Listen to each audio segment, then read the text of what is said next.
Guys, what's up? Welcome back here to today's edition of Intuitive Angling, and appreciate you guys swinging by the channel to spend some of your day with me. We are going to be showing you guys a crankbait modification that I learned over 45 years ago from this old dude down at Grand Lake. He showed me how to modify the lip on a crankbait and a jerkbait. It helps you catch a lot more fish. I'm going to share it with you guys today.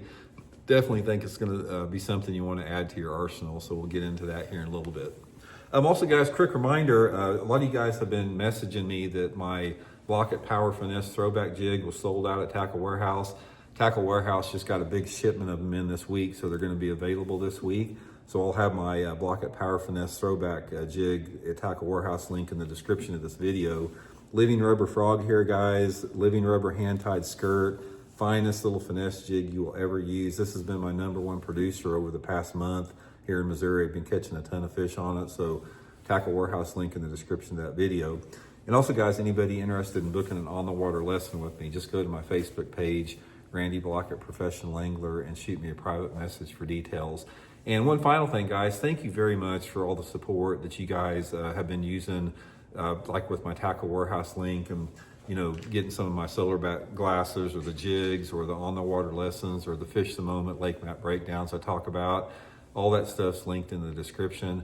The reason that's so important is YouTube made some changes this past summer, and it really has hurt everybody that makes YouTube videos. All of our revenue and our views have basically been cut in half because they've made a bunch of algorithm changes, and they've got AI that's identified this and that. And anyway, they're in a bunch of big, it's hurting the creator. So support it. If you want to support the channel and you like the content, doing this other stuff as far as in the links in the description is really important, and we really appreciate everybody that's been doing that.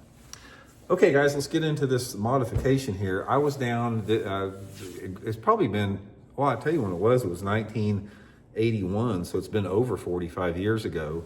I did a little quick story, then I'll get into the modification here. My mom and dad had a trailer house down at Grand Lake, down in the Sailboat Bridge area for 30 years.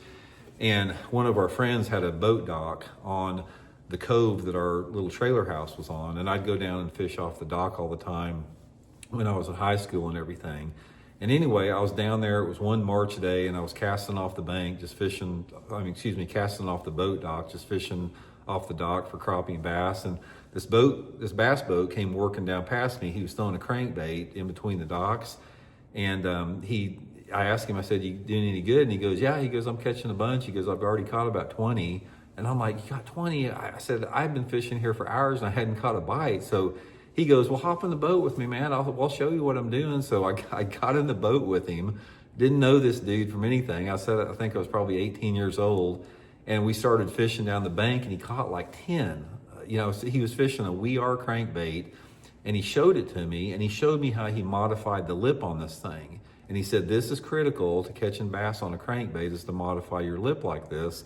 So I'm going to show you what he showed me here, and I've been doing it ever since. Now, first of all, the modification, talking about, any type of a crankbait or a jerkbait, any lip lure this will work on. A lot of them, you've got, depending upon the lip that you have in there, some of the lips are a little bit thicker here. So the first thing that he told me to do is get a file, and you want to come on the underneath side of the lip here, and you want to file it like you're sharpening a knife. And what you're wanting to do is you're wanting to make the lip as sharp as you can. So come in there and just spend some time filing all around the lip. And just depending upon the bait you're using, it's going to take longer than others. But you really want to get the sharpest edge that you can. Now, the reason for this is the sharper edge cuts the water faster. So in other words, the little bit of resistance that you have on a stock lip that's a little bit squared off right there, versus if you come in and file it like this, you're able to get the bait deeper, quicker, right off the bat. He said that's really critical. He's telling me that getting that crankbait down as quick as you can, even if it's not a deep lip crankbait, is really critical to getting that bait in the deepest part or the sweet spot quicker than anything. So spend some time, you just file that lip down to where it's sharp as you can get it. Okay, the next thing you're gonna do is you're gonna take a knife and you're gonna serrate some cuts all around here with this. And what we're gonna do We're gonna come in, we're gonna cut some notches in here, all through here. Usually come in about, you know, probably 1/16 of an inch or so. Come around here. Everyone's gonna be careful with this because, like I said, this is freaking knife. So you're coming right through your finger here, but you can see the serration right there. I'm going to go all the way around here, and usually you're talking about, you know, probably about 10 cuts in here. And really, the deeper the better. I try to make them like 1/16 of an inch. And the point of this is by serrating these things like that, it creates some type of a water bubble. The water comes through these serrated edges. And the old dude was telling me by cutting the little notches in there, it creates these little air bubbles when the thing's wobbling like that. And then finally, the last thing you want to do is take some red fingernail polish. And this is something you have to touch up occasionally because as you're fishing, it gets knocked off. But take some red fingernail polish, and you want to come in on the bottom, and you're going to paint it red on the bottom like this. So you've got that type of a look there. So you've got the lip filed, super sharp, you got the serrated edges, and you got that red lip on there, on the crankbait. And this is what he taught me over 40 years ago. And I do this a lot on all my crankbaits, guys, this type of a modification. Never shown this before.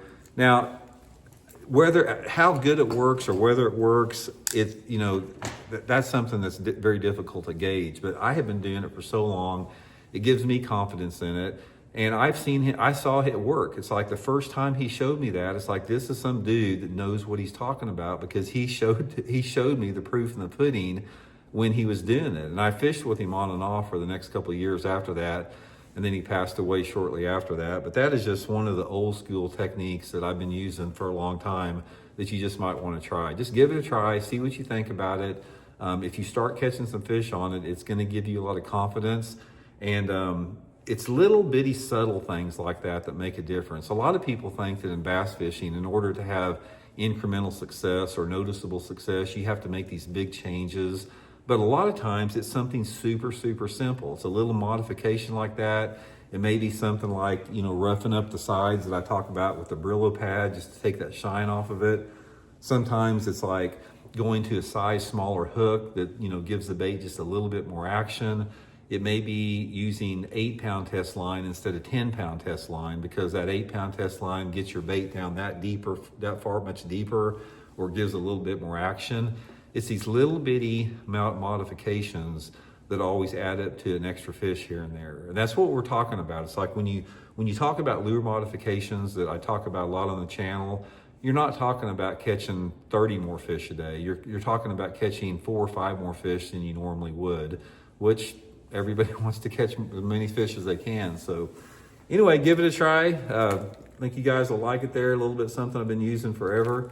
I think it works and hope it works for you guys. We'll talk later.